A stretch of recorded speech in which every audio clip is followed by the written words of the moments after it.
आपको बता दें कि ठंड के इस मौसम में भी उत्तर प्रदेश में चुनावी पारा गर्म है। यूपी चुनाव में बीजेपी की क्या रणनीति है और उमा को लेकर पार्टी के अंदर मचे घमासान पर पार्टी की क्या राय है, इन सभी मुद्दों पर बीजेपी नेता मुख्तार अब्बास नकवी से खास बातचीत की हमारे संवाददाता आसिफ इकबाल ने।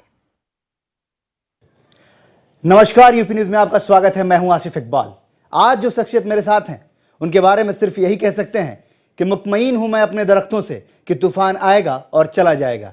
ऐसे ही बुलंद हौसले के साथ मुख्तार अब्बास नकवी, जो किसी नाम के मोहताज नहीं है, बल्कि उनके बारे में सिर्फ इतना ही कहा जा सकता है कि बीजेपी में उनकी क्या अहमियत है वो खुद बीजेपी को पता है और उनको रामपुर की जनता नहीं बल्कि पूरे प्रदेश की जनता प्यार करती है। हमारे साथ बीजेपी के वरिष्ठ नेता मुख्तार अब्बास नकवी हैं। हम इनसे जानेंगे कि आखिर बीजेपी उत्तर प्रदेश में क्या क्या नया करने वाली है।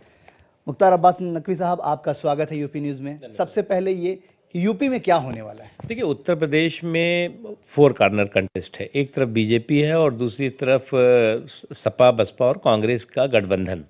मैं इसलिए कह रहा हूँ गठबंधन की, अगर आप देखें पिछले 8-9 सालों से, तो जब समाजवादी पार्टी की सरकार थी तब भी कांग्रेस पार्टी का उसको सपोर्ट था, और जब बहुजन समाज पार्टी की सरकार बनी तो उसमें भी कांग्रेस पार्टी का उसको सपोर्ट था। इसलिए तीनों पार्टियां एक ही गठबंधन का हिस्सा हैं और एक तरफ भारतीय जनता पार्टी है। नकवी साहब, आपके बारे में कहते हैं लोग कि बेबाक राय देने में कोई जोड़ नहीं है, जो भी मन में आता है वो साफ कहते हैं। ये नहीं परवाह करते कि पार्टी में क्या कहेंगे लोग, बाहर में लोग क्या कहेंगे। उमा भारती के इशू पे तमाम लोग बाहर में तो मतभेद है, बाहर में तो तमाम लोग कह रहे हैं।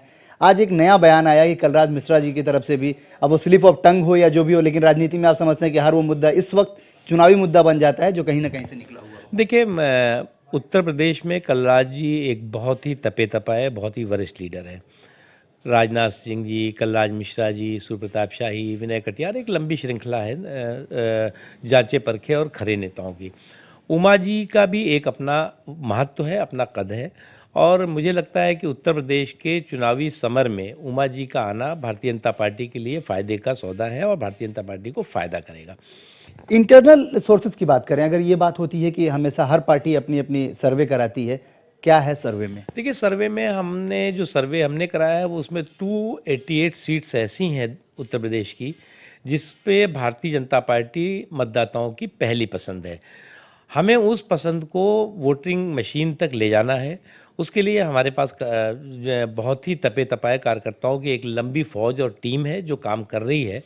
नकवी साहब, आप सामने हो तो एक सवाल अमूमन उठता है इस वक्त जो उत्तर प्रदेश के चुनाव में समर में भी कूद रहा है, मुस्लिम आरक्षण की बात। कांग्रेस कुछ दिन पहले ये गोटी खेलती है और उसको आप किस तरीके से देखते हैं? क्या देखिए, मुझे लगता है कि कोटे के लोटे से आरक्षण की अफीम चटा करके जिस तरह से वोटों के ध्रुवीकरण या वोटों के अपहरण की कोशिश हो रही है, वो सबसे बड़ा तो मुसलमानों के साथ धोखा है। इसलिए मैं धोखा कह रहा हूँ कि केंद्र में 7.5 पौने 8 सालों से कांग्रेस पार्टी की सरकार है। राहुल गांधी कह रहे हैं कि भ्रष्टाचार के लिए आडवाणी जी यात्रा निकले और यात्रा के बाद आके उन्होंने बाबू सिंह कुशवाहा को ज्वाइन करा लिया। देखिए, मैं तो राहुल गांधी जी से इतना ही कहूँगा कि उन्हें अपना कोच बदल देना चाहिए, क्योंकि उनका कोच जो है वो सेल्फ गोल कर रहा है और वो अपने कैप्टन को हिट विकेट करा रहा है। इसलिए जो है वो इस तरह के बयान, इस तरह की बातें वो कहते रहते हैं। मतलब नकवी साहब, बीजेपी को गूगली फेंकने की जरूरत ही नहीं पड़ रही है? नहीं, हमें वो अपने आप सेल्फ गोल भी हो रही है और कर रहे हैं और हिट विकेट भी हो रहे हैं। नकवी साहब, एक सवाल और है कि बीजेपी की बहुत अच्छी सहयोगी मानी जाती है, एनडीए की बहुत अच्छी सहयोगी है जेडीयू, लेकिन वो कह रहे हैं कि पता नहीं क्या बात हुई कि वो उनके रास्ते जुदा हो गए, हमारे रास्ते जुदा हो गए। आखिर ऐसा क्या हुआ? मुझे लगता है ये दुर्भाग्यपूर्ण है, और समझौता होता, हम समझौते के साथ लड़ते तो बहुत अच्छा था। और मैं ही बात कर रहा था, बातचीत भी अच्छे माहौल में हो रही थी, लेकिन उसमें डिटेल में मैं नहीं जाना चाहता कि क्यों नहीं हो पाई। लेकिन इतना है कि हमारे उनके जो रिश्ते हैं वो रहेंगे। दुश्मनी जमकर करो, लेकिन ये गुंजाइश रहे जब कभी हम दोस्त बन जाएं तो शर्मिंदा ना हो। इसलिए लड़ाई चुनाव के मैदान में होती रहती है, चुनाव होते हैं, चले जाते हैं। आगे की बात की नकवी साहब, सिर्फ एक सवाल जरूर होगा, जब ये बात निकली है तो कहते हैं कि बात निकले ही तो दूर तक जाएगी।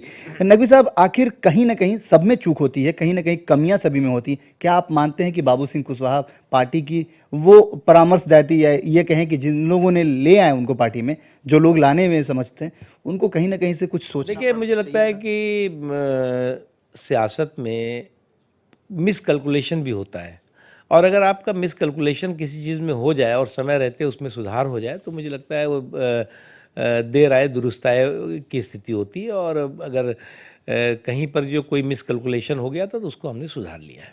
और अब हम 31 तारीख से करेंगे। हमारे पास जो एक बहुत अच्छे लीडर्स की श्रृंखला है वो सभी जगहों पे जाएगी। मतलब हौसला बुलंद है। बिल्कुल बुलंद। बहुत शुक्रिया भाई यूपी न्यूज़ से बात करने के लिए। नकवी साहब कह रहे हैं अगर हौसला बुलंद हो तो मंजिल करीब होती है, और साथ ही हम ये भी जोड़ना चाहेंगे कि गिरते हैं घुड़सवार ही मैदान जंग में, वो क्या तिफ्र गिरेंगे जो चलते हैं घुटनों के बल। मतलब साफ है कि बीजेपी इस बार किसी घुटनों के बल नहीं चलना चाहती, बल्कि ये वो लड़ाई करना चाहती है और लड़के अपने आप की ताकत और सामने वाले की ताकत को आंकना चाहती है। कैमरा में पवार के साथ आशिफ इकबाल, यूपी न्यूज़, दिल्ली।